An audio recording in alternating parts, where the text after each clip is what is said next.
Last video में हमने discuss किया था Gauss elimination method and Gauss-Jordan method to find out the numerical solution of simultaneous linear algebraic equations। दोनों ही methods की study जो है हमने डायरेक्ट मेथड के अंतर्गत किया था। डायरेक्ट मेथड कैटेगरी के अंतर्गत आज हम थर्ड मेथड और लास्ट मेथड कवर करने वाले हैं, क्राउड्स ट्रायंगुलराइजेशन मेथड, या फिर हम कहें चोलेस्कीज मेथड या LU फैक्टराइजेशन मेथड। तीनों मेथड का नाम एक ही रहेगा। किसी भी नाम से एग्जाम में क्वेश्चन आए, हमको ये समझ में आना चाहिए कि हम क्राउड्स ट्रायंगुलराइजेशन मेथड पे ही काम कर रहे हैं, ठीक है। अब देखिए, न्यूमेरिकल सॉल्यूशन जब हम किसी साइमल्टेनियस लीनियर अलजेब्रिक इक्वेशन का फाइंड आउट करेंगे with the help of Crout's triangularization method, तो यहां पे भी सॉल्यूशन जो है हमको देखने को मिलेगा कि हम जो है मैट्रिक्स मेथड का ही यूज करेंगे और इन टाइप की इक्वेशंस का यहाँ पे सॉल्यूशन फाइंड आउट करेंगे।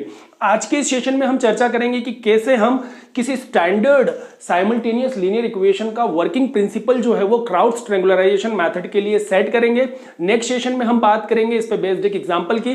तो आज के सेशन में हम समझते हैं कि वर्किंग प्रिंसिपल जो है क्राउड्स ट्रायंगुलराइजेशन मेथड का वो क्या होता है। अब देखिए, सपोज अपने को कोई भी given system of simultaneous linear equation like a11x plus a12y plus a13z is equal to b1, then a21x plus a22y plus a23z is equal to b2 and a31x plus a32y plus a33z is equal to b3।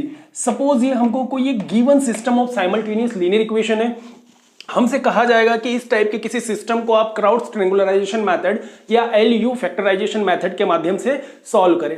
तो हम जानते हैं कि भाई किसी भी system of simultaneous linear equation का matrix representation क्या होता है। तो सबसे पहले हम क्या करेंगे, दिए गए सिस्टम का मैट्रिक्स फॉर्म लिखेंगे और हम जानते हैं कि किसी भी सिस्टम का जो मैट्रिक्स फॉर्म होता है वो होता है AX is equal to B।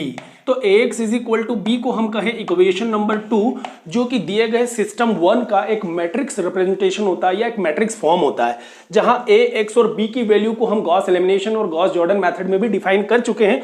यहां पे भी हमको जरूरत है तो हम लिखें, जहां A का मतलब होता है कोफिशिएंट मैट्रिक्स, मतलब ये जितनी भी हमको तीन simultaneous linear equation suppose given है, तो इन इक्वेशंस में जितने भी वेरिएबल्स हैं उन वेरिएबल्स के कोफिशिएंट का एक मैट्रिक्स। तो यहाँ पे अपने को कोफिशिएंट जो है वो जनरल फॉर्म में दिए गए हैं। जब हम एग्जांपल लेंगे तो यहाँ पे इनकी जगह कोई एक न्यूमेरिकल वैल्यू देखने को मिलेगी। अभी चूंकि हम वर्किंग प्रिंसिपल सेट कर रहे हैं तो हम जनरल वैल्यूज के माध्यम से कंसेप्ट को बहुत अच्छे से सीख सकते हैं।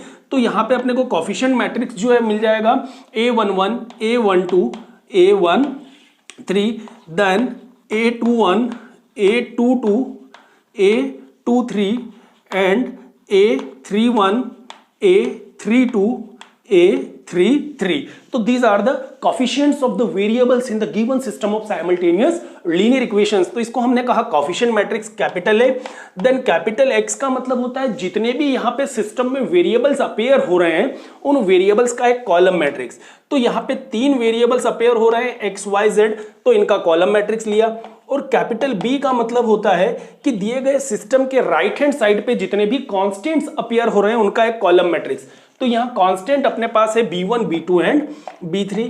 तो B1, B2 एंड B3 का जो कॉलम मैट्रिक्स बनेगा वो कैपिटल B मैट्रिक्स को रिप्रेजेंट करेगा।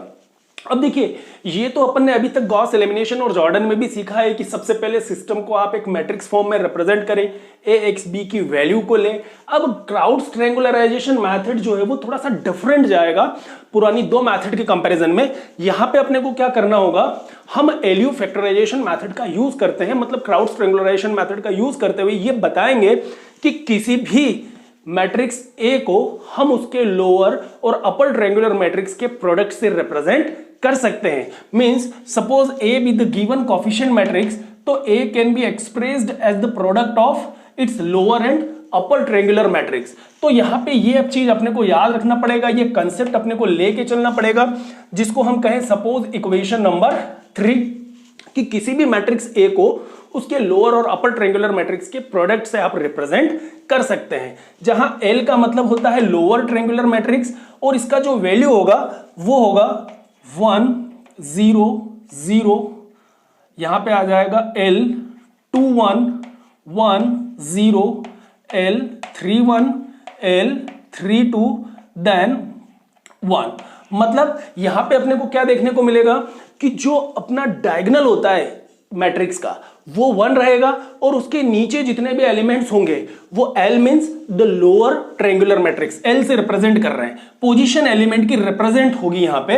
जैसे यहां पे A11 का मतलब होता है element in the first row first column, element in the first row second column. Similarly A13 means element in the first row and third column.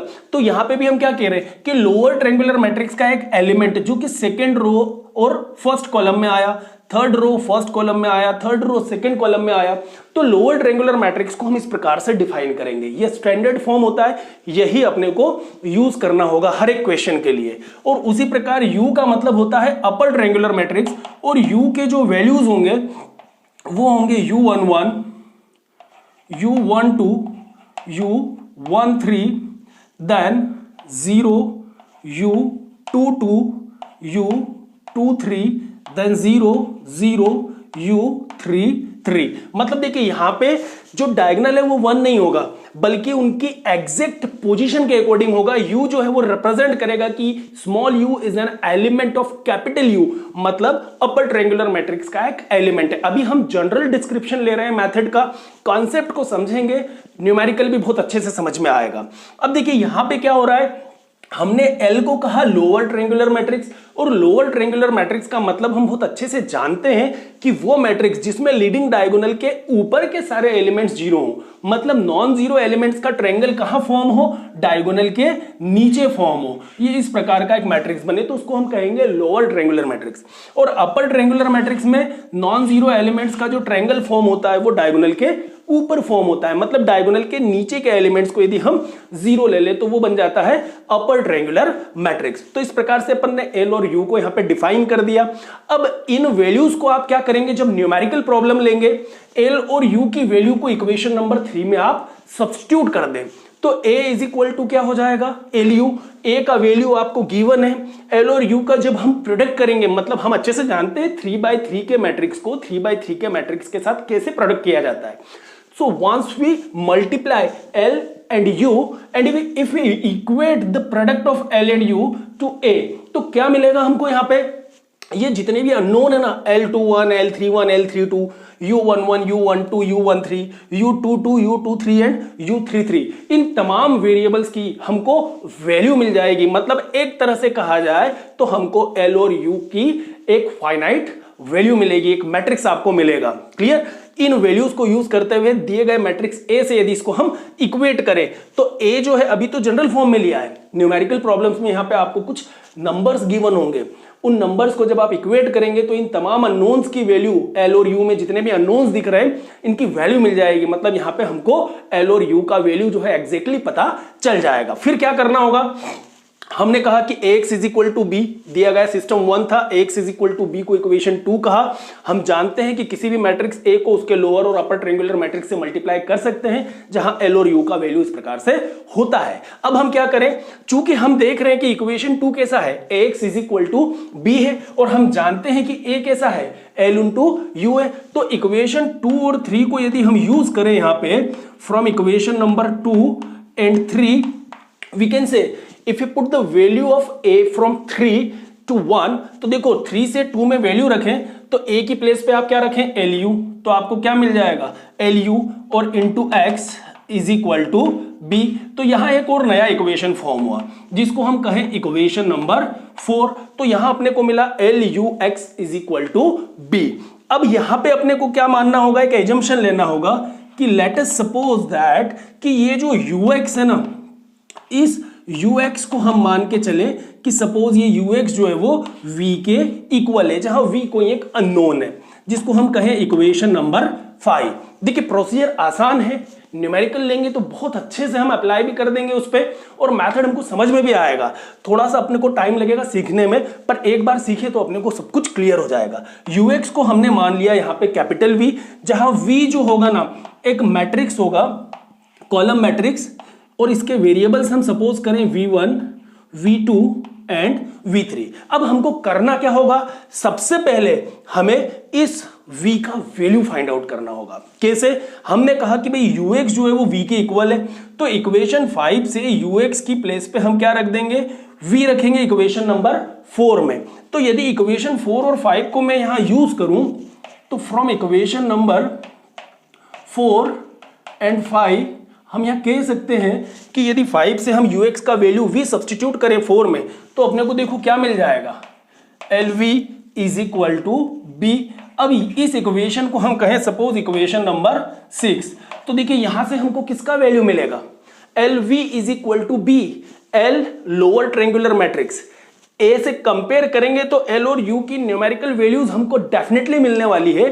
L अपने को मतलब पता है, V हमें फाइंड आउट करना है, B कॉलम मैट्रिक्स से constant का RHS हमेशा गिवन होगा, मतलब यहां पे अपने को L पता है, B पता है, तो इस इक्वेशन की हेल्प से LV is equal to B के माध्यम से हम क्या फाइंड आउट कर लेंगे, V का वैल्यू फाइंड आउट कर लेंगे। और जैसे हमको V का वैल्यू पता चला, उस V को कहां रखें, इक्वेशन नंबर 5 में, तो क्या मिलेगा, ux is equal to v, जिसमें u हमको ऑलरेडी पता होता है, x अननोन है, x का वैल्यू xyz है। जो हमारा पर्पस होगा यहां पे, हमारा एम क्या होगा, इस साइमल्टेनियस लीनियर इक्वेशन के सिस्टम को सॉल्व करना। मींस हमें इस सिस्टम में जितने भी अननोन्स अपीयर हो रहे हैं उनका वैल्यू फाइंड आउट करना होगा, मतलब हमें x, y और z का वैल्यू निकालना होगा। और x, y, z की ऐसी वैल्यू निकालनी है जो इस सिस्टम में यदि हम सब्स्टिट्यूट करें तो इस सिस्टम को सेटिस्फाई करें, मतलब LHS is equal to RHS हमको मिल जाए। तो हमारा एम क्या होगा यहाँ पे, एक्स वाई जेड का वैल्यू निकालना, मींस कैपिटल एक्स का वैल्यू फाइंड आउट करना। और कैपिटल एक्स का वैल्यू फाइंड आउट करना मतलब यदि हमको v पता चल जाए तो u तो पता है। जब दो आपके पास नॉन फैक्टर्स हैं तो एक अननोन कैपिटल एक्स आप बहुत आसानी से निकाल सकते हैं। इस इक्वेशन की हेल्प से आपको क्या मिल जाएगा, यहाँ पे v पता चल जाएगा। और यहां से फिर हम क्या करेंगे, जो v है, putting the value of v in equation number 5।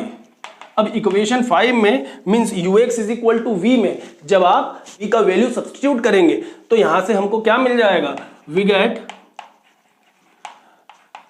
The value of capital X means x, y and z, जो कि आपका फाइनल आंसर होता है। तो इस प्रकार देखो बहुत आसान सी स्टेप में हम LU फैक्टराइजेशन मेथड या क्राउड्स ट्रायंगुलराइजेशन मेथड या चॉलेस्कीज मेथड के वर्किंग प्रिंसिपल को डिफाइन कर सकते हैं। एक बार शॉर्ट रिकॉल लेते हैं, अपने को समझ में आ जाएगा कि बेसिकली करना क्या है हमको। सबसे पहले जो भी सिस्टम दिया होगा उस सिस्टम का मैट्रिक्स फॉर्म लेना है। दिए गए सिस्टम को इक्वेशन 1 कहें, जो मैट्रिक्स फॉर्म लेंगे x is equal to b, उसको हमने कहा इक्वेशन नंबर 2। तो सिस्टम को हमने कहा इक्वेशन नंबर फर्स्ट, दिए गए सिस्टम को हमने कहा इक्वेशन नंबर फर्स्ट। इसका मैट्रिक्स फॉर्म लेंगे x is equal to b, जिसको हमने कहा इक्वेशन नंबर 2। हम जानते हैं कि किसी भी मैट्रिक्स A को हम उसके लोअर और अपर ट्रायंगुलर के प्रोडक्ट के फॉर्म में लिख सकते हैं, जिसको हमने कहा इक्वेशन नंबर 3। अब 3 से यदि हम रिसब्स्टिट्यूट करें a का वैल्यू इक्वेशन नंबर 2 में, तो देखो a की प्लेस पे आया LU, मतलब LU x is equal to हुआ b, जिसको हमने कहा इक्वेशन नंबर 4। फिर हमने लास्ट के u और x को यहाँ पे क्या सब्स्टिट्यूट किया, v सब्स्टिट्यूट किया, जिसको हमने कहा इक्वेशन नंबर 5। अब ux is equal to v जो है अपने पास, यहां यदि हम ux को v सब्स्टिट्यूट कर दें 4 में, तो देखो अपने को क्या मिल जाएगा, LV is equal to b, जिसको हमने कहा इक्वेशन नंबर 6। ये प्रोसीजर हमने अभी तक यहाँ पे लिया है। अब यहाँ पे L पता है, B पता है, तो V का वैल्यू हम निकालेंगे। उस V को इक्वेशन नंबर 5 में सब्स्टिट्यूट करेंगे तो V पता है, U पता है, अननोन X जो है हम बड़ी आसानी से निकाल लेंगे। इन 6 फॉर्मूला को, 6 स्टेप को यदि हमने याद रख लिया, समझ लिया, तो क्राउड्स ट्रायंगुलराइजेशन मेथड पे जब भी एग्जाम में न्यूमेरिकल आएगा बहुत आसानी से हम इसको सॉल्व करेंगे और कैपिटल X मतलब स्मॉल x, y, z का वैल्यू हम निकाल सकते हैं। आई होप कि मेथड और वर्किंग प्रिंसिपल आपको समझ में आया होगा। Thank you very much, thanks for watching this video.